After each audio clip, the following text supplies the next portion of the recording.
Diagramme objet-interaction.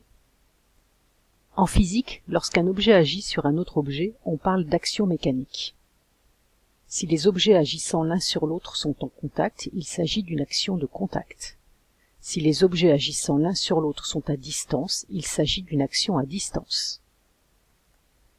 À l'aide d'un diagramme objet-interaction, on peut faire le bilan des actions mécaniques que subit un objet. Pour cela, on va schématiser la situation de la manière suivante.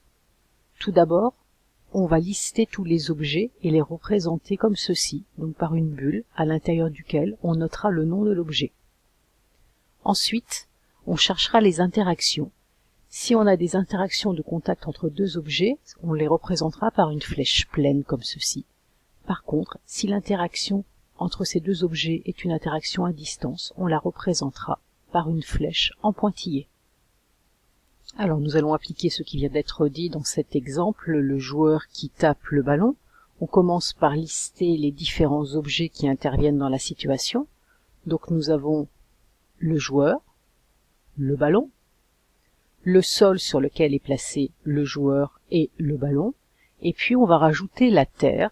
La terre, attention à ne pas confondre avec le sol, la terre c'est ce qui nous attire au niveau du sol. Ensuite, au niveau des interactions, on va commencer par toutes les interactions qui se font avec la Terre, donc qui sont des interactions à distance, donc on va toutes les mettre. Interaction à distance avec le joueur, interaction à distance avec le ballon, interaction à distance avec le sol.